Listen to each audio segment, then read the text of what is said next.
আজকে আমি এই ভিডিওটা আমার সেই সব ভাই বোনেদের জন্য বানাচ্ছি যারা এখন খুব একটা খারাপ পরিস্থিতির মধ্যে আছে, খুব দুঃখের মধ্যে আছে, ডিপ্রেশনে আছে।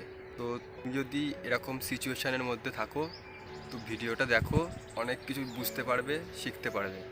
আর যারা এরকম পরিস্থিতির মধ্যে নেই তো ভাই ভিডিওটা তাহলে তোমার জন্য না, তুমি ভিডিওটা স্কিপ করে যেতে পারো।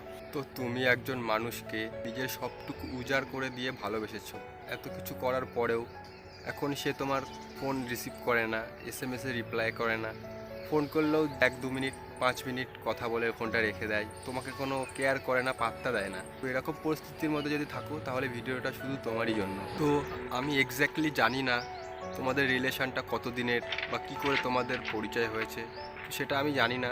তো এখন তোমার কেমন ফিলিংস হচ্ছে সেটা আমি বলতে পারি তোমাকে। তোমার এখন ফোনে কোনো এসএমএস, র্যান্ডাম কোনো এসএমএস আসলেই ফোনটা তাড়াতাড়ি তুমি চেক করো, দেখো যে সে এসএমএস করেছে কিনা, বা কল আসলে তোমার বুকের ভিতরটা ছ্যাক করে ওঠে, দেখো যে সে কল করেছে কিনা। সারাটা দিন মন মরা করে থাকো, না খেতে ভালো লাগে, না শুতে ভালো লাগে, না কারোর সাথে কথা বলতে ভালো লাগে, না ঘুরতে যেতে ভালো লাগে। তো তোমার সাথে এমনটা হওয়ার কারণটা হলো তুমি যার সাথে আছো বা ছিলে তার প্রতি তুমি অ্যাডিক্টেড হয়ে গেছো, মানে তার প্রতি তুমি আসক্ত হয়ে গেছো। তুমি যে তার প্রতি আসক্ত সেই সামনের সেই মানুষটা অবশ্যই জানে, সে 100% জানে যে তুমি তার প্রতি আসক্ত, সেই কারণে সে তোমার সাথে এরকম বিহেভিয়ার করছে। এবার আমি তোমাকে একটা কথা বলি, কথাটা হয়তো শুনতে তোমার খারাপ লাগবে, বাট বাস্তবের সাথে পরিচয় করিয়ে দেওয়াটাই আমার কাজ। তো তুমি একটা জিনিস ভেবে দেখো, তুমি যদি কাউকে সত্যিকারের মন থেকে ভালোবেসে থাকো, তুমি কি কখনো পারবে তাকে ইগনোর করতে বা তাকে অবহেলা করতে? তুমি পারবে? নিশ্চয়ই পারবে না। তাহলে এবার তুমি ভেবে দেখো ভাই, সে যদি তোমাকে সত্যি ভালোবাসতো তাহলে সে কি তোমার সাথে এরকম করতে পারতো? সেটা তুমি নিজের মনকে এটা কোশ্চেন করো।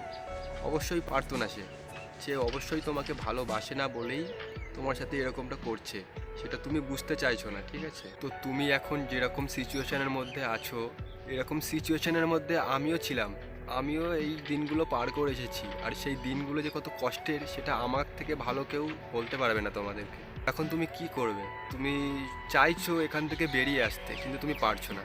তো কি করলে এই কষ্ট থেকে তুমি মুক্তি পাবে? তো এবার আমি যে কথাগুলো বলবো, কথাগুলো মন দিয়ে শোনো।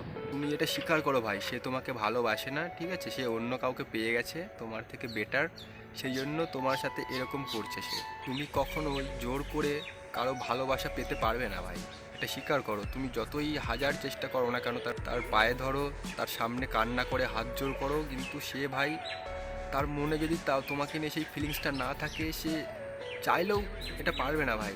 তো তুমি এখন একটা জিনিসই করতে পারো, যেহেতু তুমি জেনে গেছো সে তোমাকে ভালোবাসে না, তো এটা হয়তো কথাটা যেটা আমি বলবো সেটা শুনে হয়তো তোমার মাথায় আকাশ ভেঙে পড়তে পারে, কিন্তু ভাই এটা করা ছাড়া তোমার কাছে আর কোনো উপায় নেই যদি এই কষ্ট থেকে বেরোতে চাও। মনে করো তুমি যেই রিলেশনে আছো সেটা একতরফা হয়ে গেছে, এবার তুমি যদি জোর করে তার লাইফে থাকার চেষ্টা করো, কষ্টটা তুমি পাবে ভাই, তার কিছুই হবে না। অন্য কাউকে সে পেয়ে গেছে, সে তার সাথে খুশি থাকবে, ঠিক আছে, কিন্তু কষ্টটা তুমি পাবে। আর এরকমভাবে যত দিন যাবে তুমি তত বেশি আরও বেশি কষ্টের মধ্যে ঢুকে যাবে। মানুষ সুইসাইড কেন করে? গলায় দড়ি দিয়ে কেন মানুষ মরে যায়?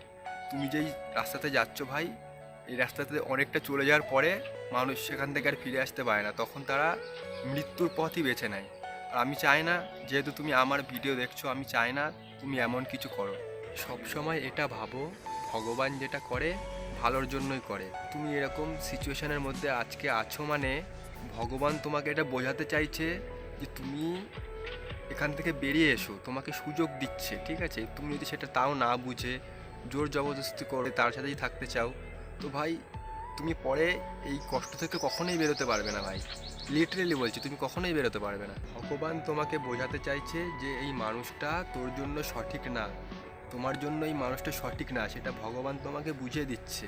তো এটা বোঝো ভাই, ভগবানের এই ইশারাটাকে বোঝো, এটাকে ইগনোর করো না। তুমি তাকে ফোন, এসএমএস, কল করা সব কিছু করা বন্ধ করে দাও। তুমি যখন তাকে টোটালি কল, এসএমএস করা সব কিছুই বন্ধ করে দেবে, তখন সেই মানুষটা তোমাকে ফোন করবে ভাই। সে চাইবে তুমি এরকমই থাকো, আর সে চাইবে তুমি কখনো যেন এই কষ্ট থেকে বেরোতে না পারো, এটা সে চাইবে, ঠিক আছে? এই কথাটা বললে হয়তো মেয়েরা খারাপ ভাববে, কিন্তু এটা সব মেয়ের জন্য না। মেয়েরা সব সময় চায় ভাই ছেলেরা তার পিছনে পড়ে থাকুক, তার জন্য পাগল হয়ে থাকুক। তুমি টোটালি তাকে কল, এসএমএস সব কিছু করা বন্ধ করে দাও, ঠিক আছে? সে যখনই তোমাকে ফোন করবে তুমি তাকে একটাই কথা বলো যে দেখো আমার মনে হচ্ছে আমাদের রিলেশনটা ঠিক নেই, এটা একতরফা রিলেশন হয়ে গেছে, এটা একটা টক্সিক রিলেশনে পরিণত হয়ে গেছে। তো যেহেতু আমার মনে হয় তুমি তোমার মতো থাকো, আমি আমার মতো থাকি, তাহলে তুমিও ভালো থাকবে, আমিও ভালো থাকবো। আর এটা বলে ভাই তুমি তার লাইফ থেকে পুরোপুরি অনেক দূরে চলে এসো। তুমি যদি এখন এটা না করো তোমাকে ভবিষ্যতে গিয়ে এটা করতে হবে, আর তখন আরও বেশি কষ্ট পাবে তুমি, ঠিক আছে? এখনই সময় এই কষ্ট থেকে বেরিয়ে আসার, ঠিক আছে? তো এখনই তুমি বেরিয়ে আসার চেষ্টা করো, না হলে পরে কিন্তু বিশাল পস্তাবে ভাই, তুমি খুব পস্তাবে।